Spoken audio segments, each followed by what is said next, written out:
오늘은 기름 부음으로 새 사람이 된 사울, 기름 부음으로 새 사람이 된 사울이란 제목으로 말씀을 나누겠습니다. 오늘 본문의 말씀은 사울이 사무엘 선지자를 통해서 기름 부음을 받는 이야기입니다. 이것은 특별히 사울을 왕으로 세우시는 하나님이 주관하시는 임관식이다, 임직식이다, 이렇게 우리들이 이야기할 수 있겠지요. 특별히 구약 성경에서 이 기름 부음은 하나님의 거룩한 목적을 가지고서 사람이나 물건들을 구별할 때 사용되었습니다. 그리고 우리가 쉽게 보면 하나님이 대제사장을 세울 때, 그리고 왕을 세울 때, 선지자를 세울 때 대표적으로 기름을 부어서 임직식을 하는 것들을 우리는 성경에서 종종 보곤 합니다.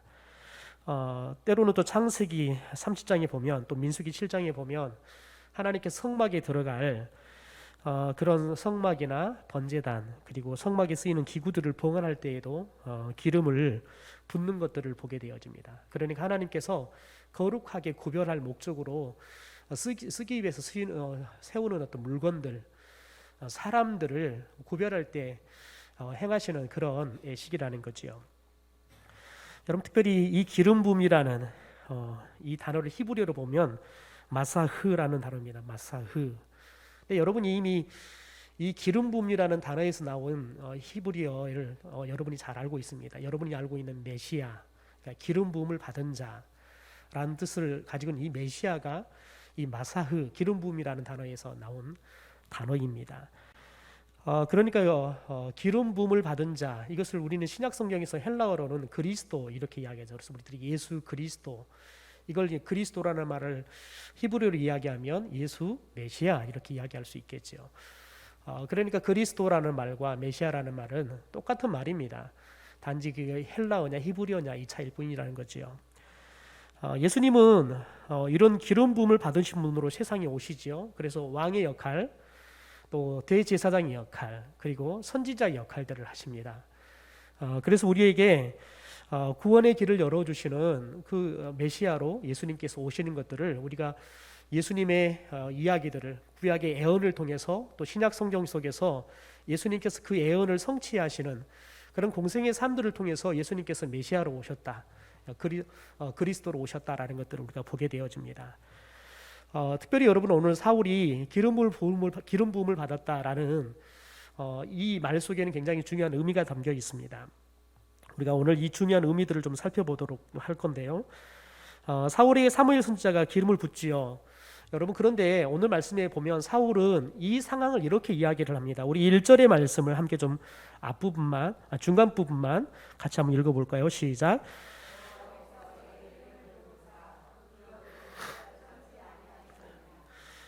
분명히 사무엘 선지자가 사울에게 올리브 기름, 감람유라고 이야기를 하는데, 오늘날 우리가 해석하면 올리브 기름을 가지고 머리에 기름을 붓습니다. 그런데 이 사무엘 선지자가 뭐라고 표현을 하냐면 여호와께서 내게 기름을 부으셨다라고 이야기를 해요. 그러니까 외형적으로 봤을 때에는 사무엘이 선지자로서 사울에게 기름을 부어요. 그런데 그것이 사울 자신이 기름을 부은 것이 아니라 하나님께서 너에게 기름을 부었다라고 이야기를 하는 겁니다. 여러분, 사무엘 선지자는 단지 하나님의 심부름을 한 겁니다. 하나님을 대신해서 하나님이 행하시는 일들을 하는 거죠.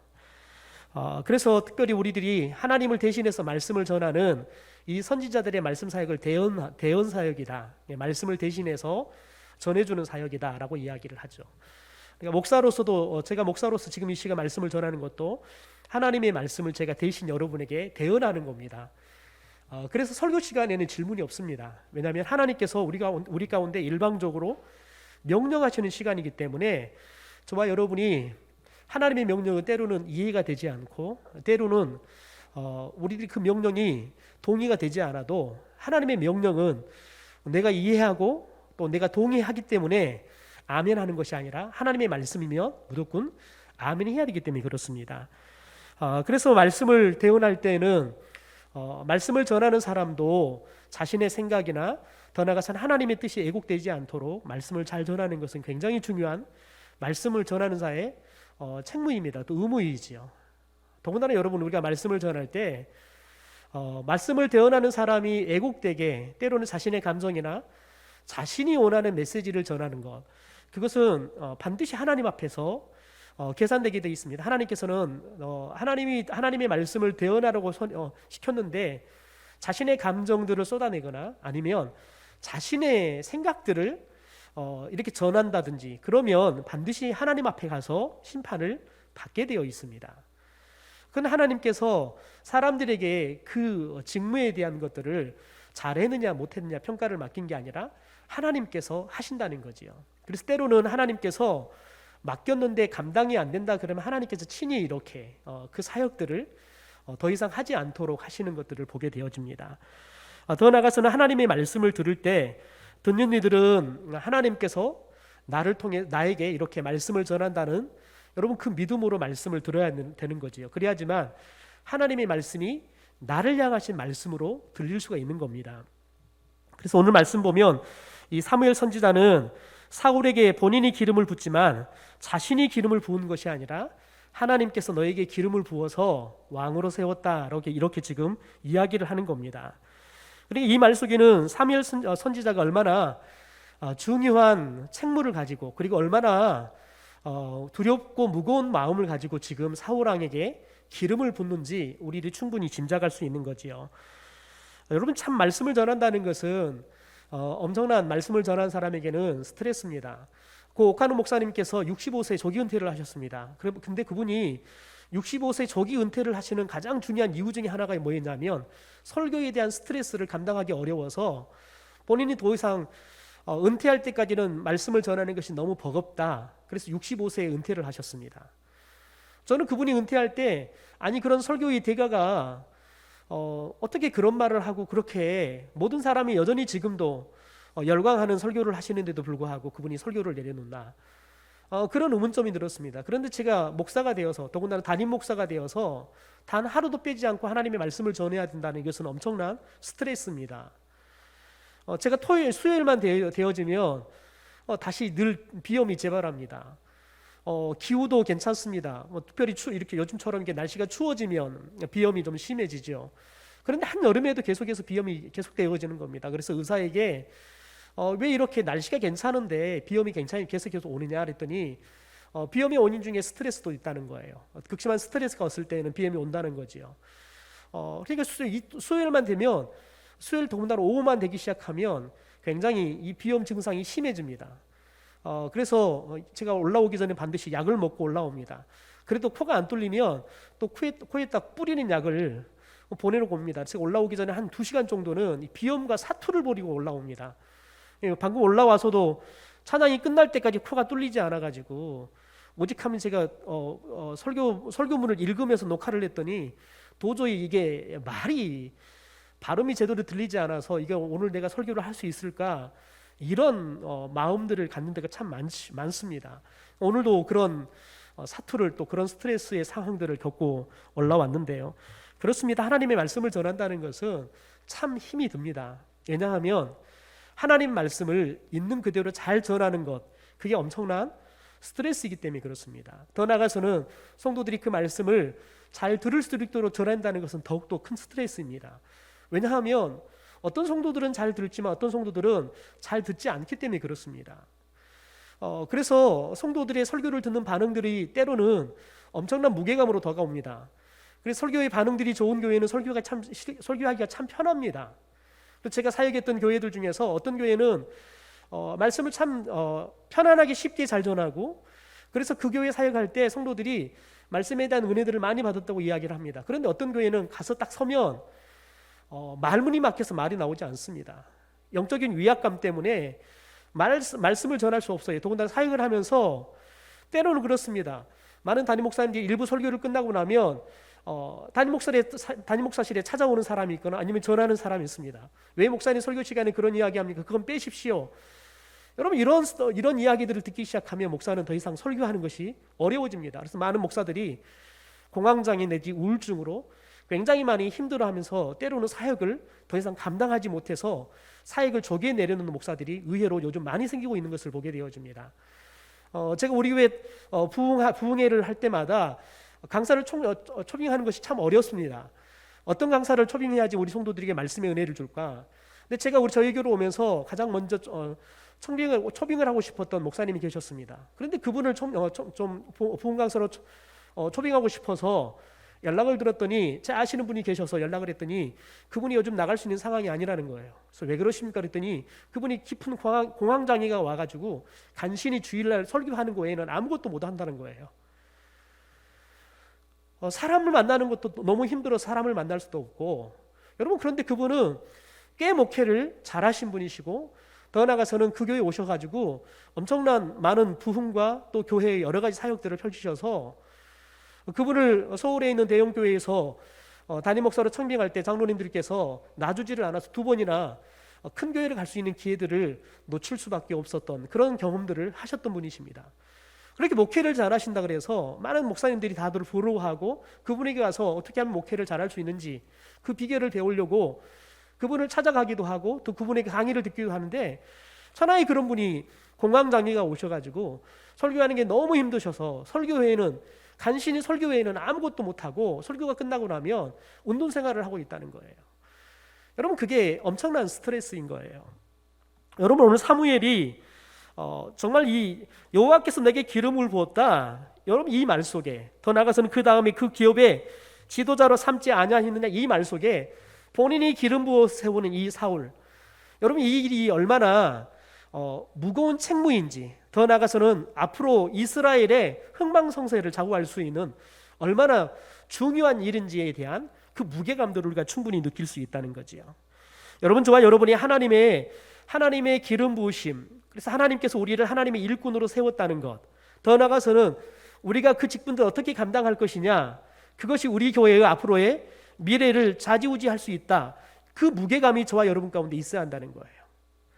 여러분 그런 무게감, 그 거룩한 부담감이 있어야지만 저와 여러분이 하나님 앞에서 늘 하나님의 도우심, 하나님의 은혜, 하나님의 역사하심을 사모하게 되는 거예요. 하나님이 우리에게 은혜를 주지 않으면, 하나님이 우리에게 힘을 주지 않으면, 하나님께서 우리를 통해서 일해 주지 않으면 주님 제가 맡겨주신 사명 감당할 수가 없습니다. 저와 여러분이 이 가난한 마음, 이 간절함을 가지고 하나님 앞에 기도할 수 있는 거예요. 그런데 여러분 하나님이 나에게 주신 이 직분에 대한 무게감이 느껴지지 않는다, 그럼 이미 우리는 영적으로 무감각해지거나 더 나아가서는 영적으로 교만해져서 내가 할 수 있다는 생각을 하는 거지요. 그래서 목사에게나 교회의 그런 영적인 지도자들에게 하나님이 나에게 주신 이 직분, 하나님이 나에게 주신 이 사명이 얼마나 무게감이 느껴지느냐, 그 무게감을, 거룩한 부담감을 가지고 우리가 하나님 앞에서 얼마나 기도하고 하나님의 도우심과 은혜를 사모하느냐, 여러분 그것이 얼만큼 우리가 하나님 앞에 드려지느냐가 우리 교회가 앞으로 어떤 교회가 될 것인가가 결정이 되어진다는 거지요. 여러분 그런데 오늘 보면 여호와께서 기름을 부으셨다 이 말씀, 여러분 이 말씀을 우리들이 자세하게 좀 생각해 볼 필요가 있습니다. 단지 여러분 하나님께서 오늘 여호와께서 사무엘을 통해 여호와께서 기름을 사울에게 부었다 이 말이 머리에다 올리브 기름을 부었다라는 의미로 끝나는 것이 아닙니다. 특별히 여러분 여기서 기름 부음이라는 것은 직접 이렇게 올리브 기름을 부은 것, 여러분 그것들은 상징적인 거에 지나지 않아요. 그러나 진짜 의미가 있어요. 그건 뭐냐면 여호와의 영, 다시 말해서 성령이 그에게 임했다는 거예요. 기름을 부었다는 것은 성령의 임재가 임했다는 거예요. 우리 6절의 말씀을 함께 읽어보도록 하겠습니다. 6절입니다. 시작. 내게는 여호와의 영이 크게 임하리니 너도 그들과 함께 예언을 하고 변하여 새 사람이 되리라. 또 10절입니다. 그들이 산에 이를 때 선지자의 무리가 그를 영접하고 하나님의 영이 사울에게 크게 임함으로, 여러분 11장을 봐볼까요? 11장 6절입니다. 사울이 이 말을 들을 때 하나님의 영이 영에게 크게 감동이 되매, 여러분 보십시오. 사울이 왕으로 세움 받을 때 이것을 특별히 사무엘 선지자는 기름 부음이다, 기름을 부었다라고 상징을 하는데, 오늘 말씀 우리가 하반절을 가면 이 기름 부음이 뭐냐, 올리브 기름을 붓는 거냐, 여러분 이건 굉장히 중요하게 우리들이 생각해야 되는 겁니다. 우리들이 하나님께서는 우리를 기름 부어 세울 때 어떤 형식적인 틀들을 갖추게 하십니다. 그런데 중요한 건 뭐냐면 하나님은 그 형식적인 그 틀을 행했느냐, 그 애식을 행했느냐가 중요한 게 아니라 우리는 하나님이 주시는 그 형식적인 애식을 통해서 그를 기름 부어서 왕으로, 때로는 목사로, 때로는 장로로, 때로는 안수집사로, 권사로 이렇게 기름 부어서 임직을 합니다. 그런데 중요한 건 뭐냐면 하나님께서는 그런 형식적인 애식을 통해서 그를 하나님의 사람으로 세우는 게 아니라 하나님께서는 그 애식 가운데 우리가 기름 부을 때 성령의 임재를 그에게 허락한다는 거예요. 여러분, 우리는 특별히 예수 그리스도의 이름으로 세례를 베풉니다. 그때 우리는 물로 세례를 베풀지요. 그런데 우리가 보기에는 물을 그에게 때로는 3번 뿌리든지 아니면 침례교회처럼 물속에 완전히 그냥 수세를 하든지 그런 여러 가지 방식으로 우리들이 하나님이 이에게 세례를 베푸었다라고 이야기를 하지만 중요한 건 뭐냐면 우리에게는 어떤 믿음이 있냐면 우리가 하나님 앞에서 그렇게 세례를 베푸는 순간 하나님께서는 그에게 성령 세례를 베푸신다는 거예요. 성령의 임재를 그에게 허락해 주신다는 거죠. 그래서 그가 성령을 통해서 완전히 거듭나서 하나님의 자녀로 신분이 변화가 된다는 거예요. 그 믿음으로 제가 세례를 베풀 때 제가 그 이름으로 세례를, 그 믿음을 가지고 예수 그리스도의 이름으로 삼위일체 하나님의 이름으로 세례를 베푸는 겁니다. 그런데 오늘 말씀에 보면 그를 기름을 부어서 왕으로 세웠다, 이 말은 하나님의 영이 기름을 부어 세울 때 하나님의 영이 성령께서 그에게 임했다는 거예요. 여러분은 사울이 왕으로 세움 받는 가장 중요한 예식이 바로 이 기름 부음이에요. 여호와 영이 임하는 것, 여러분 이것이 하나님의 일꾼으로 세워주는 가장 중요한 조건이기 때문에 그렇습니다. 예수님께서 제자들을 사도로 세우잖아요. 공생의 3년 동안 제자로 열심히 훈련시켜요. 그런데 예수님께서 이제 승천하시면서 이 제자들에게 본인이 3년 동안 감당했던 그 모든 사역들을 특별히 예수님이 했던 삼중 사역이죠. 이 삼중 사역을 제자들에게 위임해 줍니다. 그러면서 그들을 제자에서 사도로 이를 세우는 것들을 보게 되어지는데 예수님께서 그들을 제자에서 사도라는 새로운 사명, 예수님의 사명을 위임할 때 예수님의 조건이 뭐냐면 성령이 너희에게 임하심이에요. 성령이 너희에게 임하시면 그러면 너희에게 성령이 임했다는 증거가 뭐가 있냐면 권능이 너희들에게 나타나게 될 거라는 거예요. 힘이, 권세가, 권위가, 더 나아가서는 능력이 너희에게 임하게 될 거라는 거예요. 여러분, 그래서 이 귀신 같은 경우는 하나님의 권위가 그 사역자에게 부어지게 되어지면 그 사역자의 말에 귀신이 여러분 말을 따라서 움직이게 되는 거죠. 그 말에 권위가 있기 때문에 그러는 겁니다. 더 나아가서는 권능이 있는 겁니다. 그래서 병자를 위해서 기도하면 병이 떠나고 낫는 역사들이 나타나는 겁니다. 여러분, 이런 일들이 언제 나타나느냐? 성령의 임재가 나타날 때, 그럴 때 예수의 제자에서 그들이 예수님이 주시는 새로운 사명, 사도로서의 사명을 감당할 수 있는 그런 능력들이 부어진다는 거죠. 그래서 예수님도 너희들이 나의 사역을 감당할 수 있는 사도로서의 이 사역은 언제부터 시작이 되느냐? 성령의 임재가 너희들 가운데 있을 때 사역이 시작이 된다는 거예요. 여러분, 이 말씀은 여러분 사울에게만, 예수님의 제자에게만 해당되는 게 아니라 오늘날 예수님의 사역을 계속해서 위임받아서 감당하고 있는 교회와 더 나아가서는 저와 여러분에게 반드시 해당되어지는 여러분 조건이라는 거예요. 여러분, 아무리 공부를 많이 하고 경험을 많이 쌓고 아무리 여러분 본인이 지금까지 수많은 경험이 있어요. 그래서 그 경험을 통해서 새롭게 하나님께 주시는 사명이나 때로는 사역지 안에서 사역을 그러면 지금보다는 훨씬 더 숙련된 그런 경륜을 가지고 더 나아가서는 수많은 시간들 속에서 하나님의 좋은 사역자로 쓰임을 받은 그런 경험이 있기 때문에 내가 이 교회에서도 사역을 잘 감당할 것이다. 아닙니다, 절대. 왜냐하면 하나님이 우리 가운데 허락해 주시는 모든 직책들은 과거에 경험했던 경력들이나 내가 가졌던 여러분 지식들이나 지금까지 내가 누리면서 소유했던 많은 직책들, 여러분 이런 것들이 사역을 잘 감당케 하는 것이 아니라 성령의 기름 부으심, 성령의 임재가 나타날 때만이 사역이 잘 되는 겁니다. 사역이 반드시 될 수 있다는 거지요. 여러분, 그래서 성령의 임함이 없는 진정한 하나님의 일꾼은 절대 살 수가 없습니다. 그러니까 성령이 임하지 않고서는 하나님의 좋은 일꾼으로 저와 여러분이 절대 살아갈 수도 없고 사역을 감당할 수도 없다는 겁니다. 여러분 이렇게 여호와의 영이 임하는 것은 기름 부으심을 상징하고, 더 나아가서 여호와의 영이 임할 때 오늘 말씀에 보면 더 중요한 건 뭐냐면 사울이 새 사람이 됐다는 겁니다. 우리 6절의 말씀을 다시 한번 읽어보도록 하죠. 같이 읽겠습니다. 내게는 여호와의 신이 크게 임하리니 너도 그들과 함께 애언을 하고 변하여 새 사람이 되리라. 여기 말씀을 보면 여호와의 영이 너에게 크게 임했대요. 그랬더니 어떤 일이 일어났습니까? 변했대요. 어떻게 변했습니까? 새 사람이 됐다는 거예요. 여러분, 그럼 여기서 말하는 새 사람은 무엇을 말하는 걸까요? 사울은 원래 유목민이었습니다. 목동이었다는 거죠. 그런데 그가 왕이 됐습니다. 그러니까 완전히 신분이 목동에서 왕으로 변화된 겁니다. 그러니까 신분이 변화됐다. 이것을 지금 이야기하는 걸까요? 가령 예를 들면 여러분, 저와 여러분이 사단의 자녀, 죽음의 자의 죄의 자녀였습니다. 그런데 저와 여러분이 신분이 하나님의 자녀로, 생명의 자녀로, 여러분 저와 여러분이 신분이 변했잖아요. 여러분, 이런 신분의 변화를 이야기하는 걸까요? 아니면 여러분, 그가 입었던 옷들은 지금까지 목동으로 양을 치는데 최적의 옷들을 입었습니다.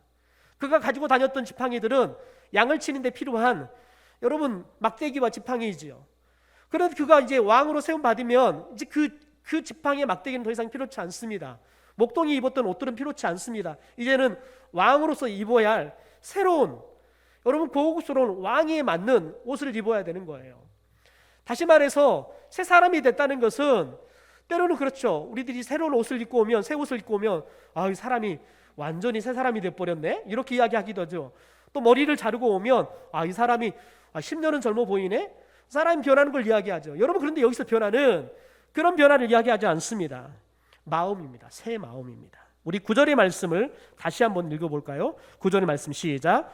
그가 사무엘에게서 떠나려고 몸을 돌이킬 때에 하나님이 새 마음을 주셨고 그날 그 징조도 다 응하니라. 이 말씀을 우리 현대 성경으로 좀 더 읽어보면 조금 더 우리를 이해하기도 쉽습니다. 같이 읽죠. 시작.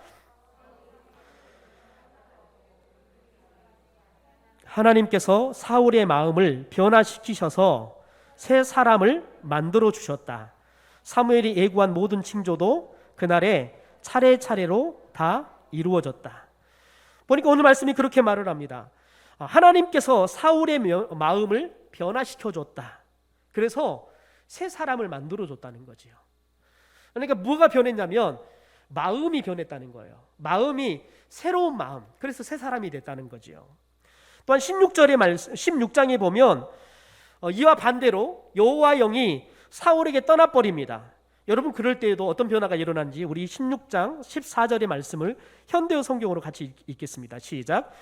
여호와 영이 사울에게서 떠나고 여호와의 부르신 악령이 그에게 번뇌하게 한지라.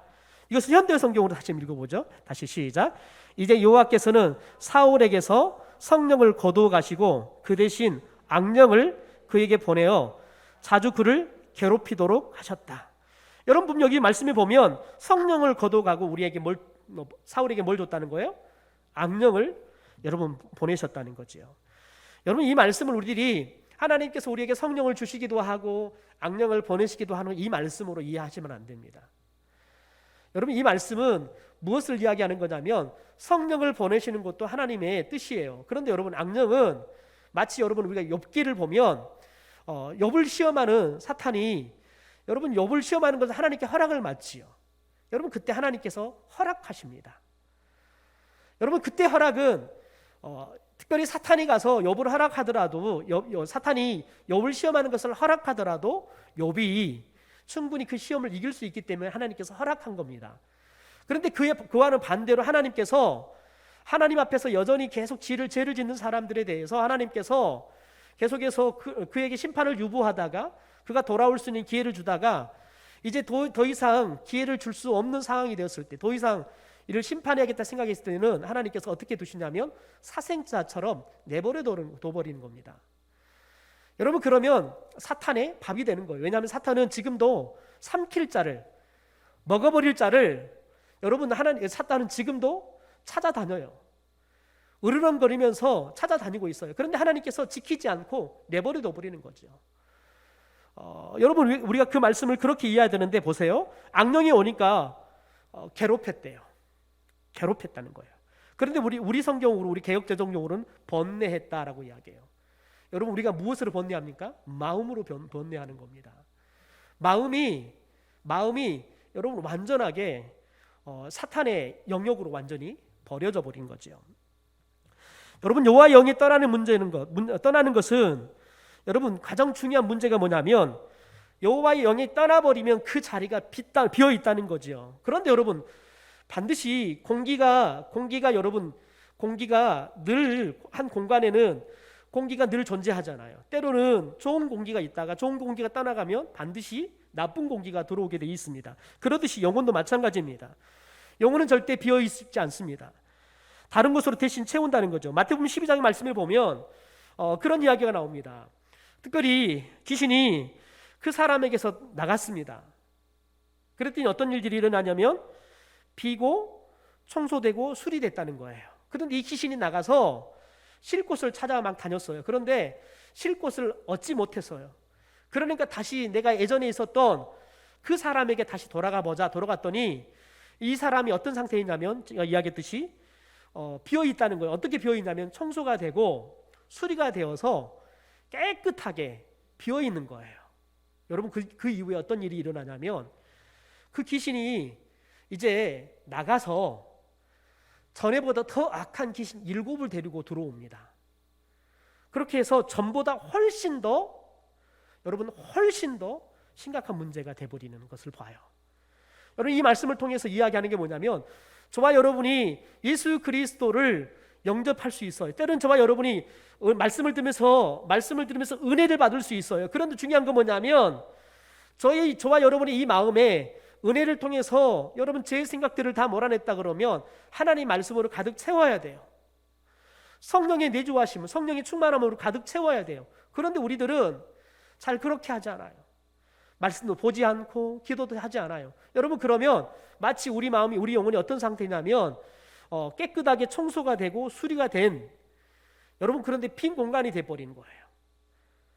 그러면 여러분, 악한 영이, 귀신이 우리 가운데 들어오잖아요. 그러면 전보다 더 여러분 더 심각한 문제가 일어나는 걸 봐요. 가리니를 이러는 겁니다. 특별히 중고등학교 시절에 예수를 믿다가 청년 시절에 군대를 갔다 오고 그러면서 아이들이 더 이상 교회를 나오지 않아요. 제가 가르쳤던 청년 하나도 이 녀석이 별로 이렇게 사역에 대한 분명한 확신이 없는데 불구하고 친구들이 신학교를 가니까 자기도 신학교를 간 거예요. 신학교를 가가지고 1년을 다니다가 2학년이 되기 전에 군대를 갔어요. 근데 군대를 가서 보니까 고참들이 담배도 권해주고 또 술도 권해주니까 그것을 먹어본 거예요. 또 피워본 거죠. 그런데 뭐라고 말하냐면 이 아이가 신세계를 발견했다는 거예요.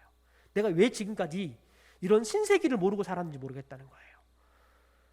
그래서 첫 휴가가 나오면 반드시 와야 되는데 휴가를 나오는 애들마다 반드시 제가 같이 식사를 대접하고 셀 리더들과 함께 같이 시간들로 보내고 또 반드시 또 다시 들어가기 전에는 주일날 기도해서 보내고 하는데 이 아이가 오지를 않는 거예요. 엄마 아빠도 참 믿음이 신실한 분이세요.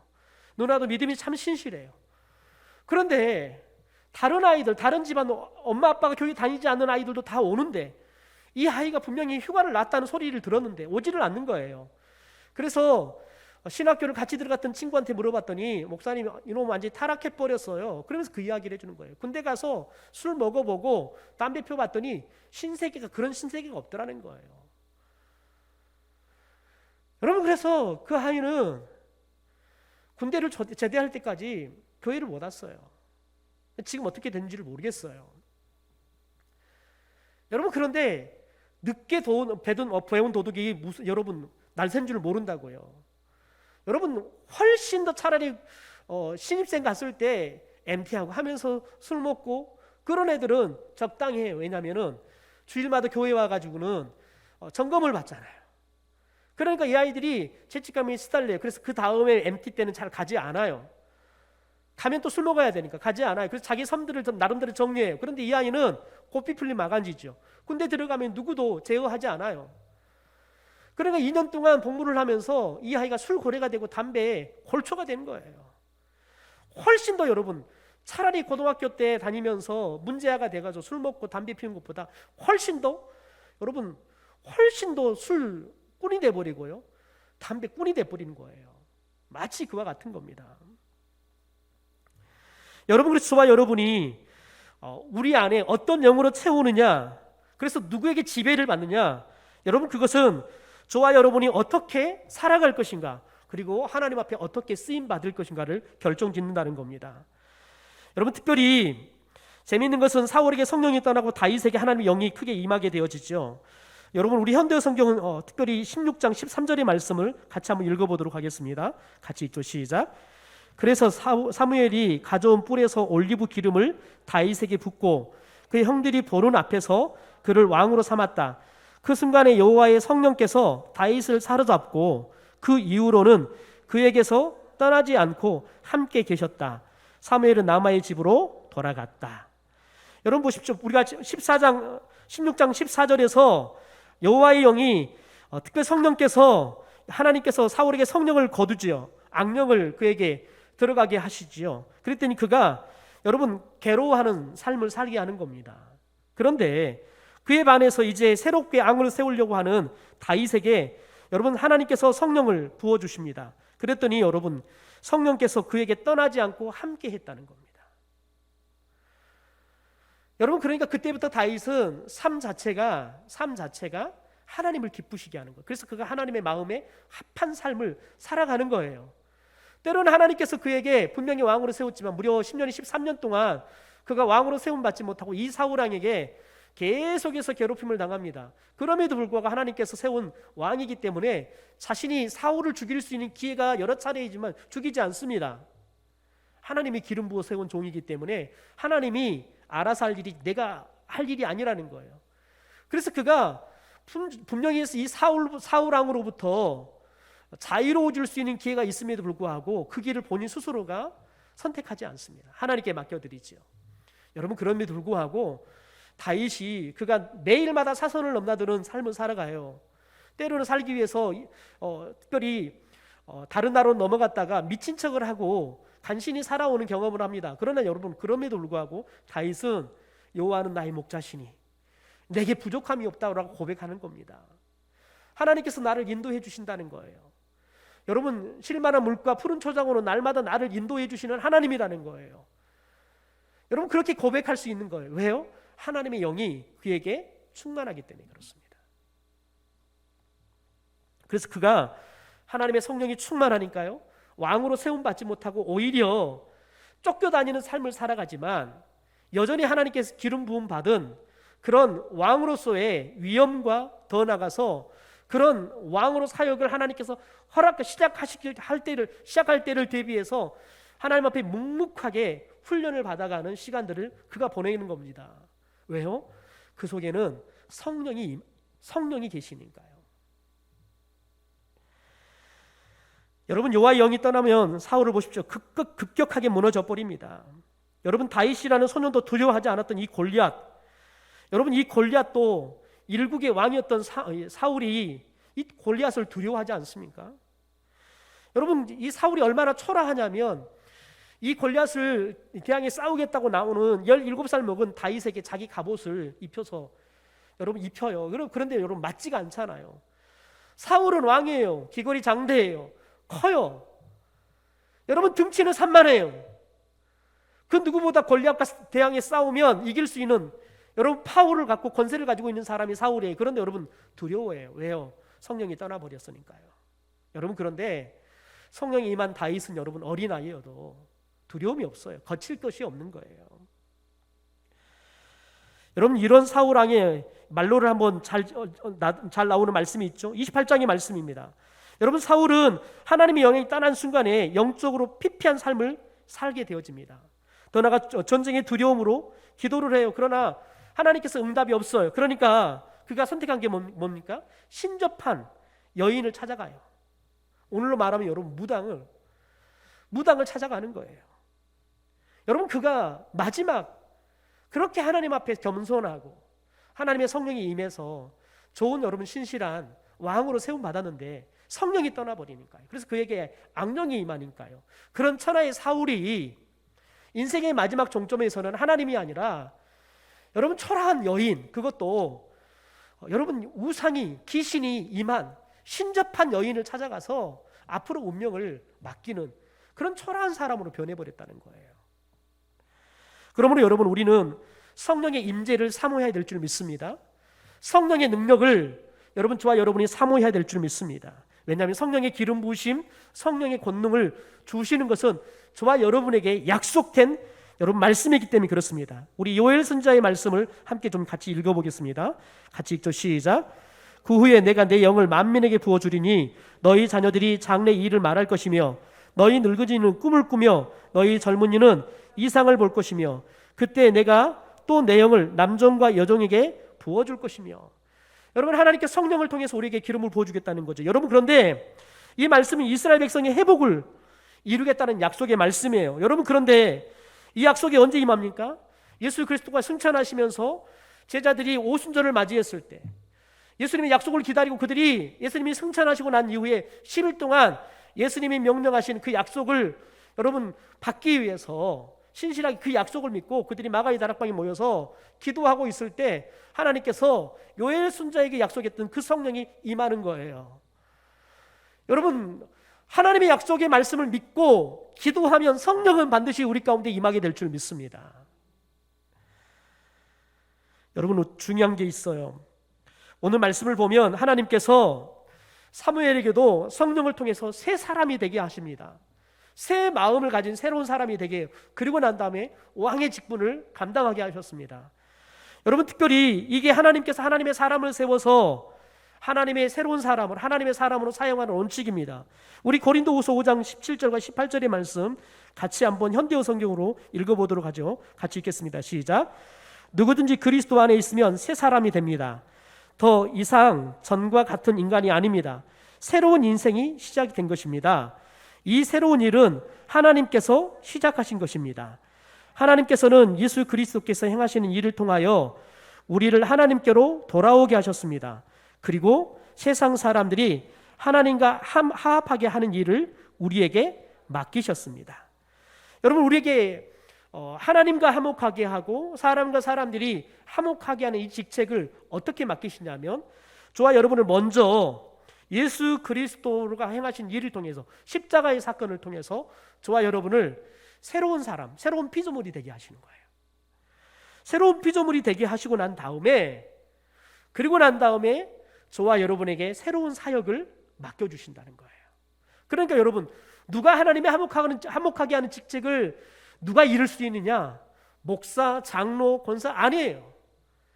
성령의 임재를 지금 누리고 있는 사람. 천하의 목사여도 여러분 성령의 임재를 누리지 못하면 이 하나님의 이 거룩한 직책을 감당할 수 없어요. 저는 우리 교회가 어린아이들도 성령의 임재가 나타나므로 어린아이들이 가정에 가면 가정을 화합케 하는 역사가 일어나기를 소망합니다. 여러분 우리 아이들이 우리 청소년들이 학교에 가면 우리 아이들이 성령의 임재와 성령의 능력을 가진 아이들이 되어서 이 아이들이 학교를 복음하는 학교를 하나님의 나라로 만들어가는 여러분 그런 역사들이 나타날 줄 믿습니다.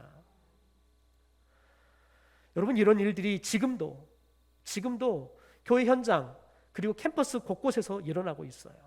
지금도 여러분 계속해서 일어나고 있어요. 믿음이 좋은 선생님들을 통해서 여러분 캠퍼스가 복음화되는 게 아니에요. 왜냐하면 선생님들은 법적인 제약들을 너무 많이 받기 때문에 학교 안에서 종교적인 활동을 하는 것들이 제약을 받아요. 그러나 여러분 아이들은 제약을 받지 않아요.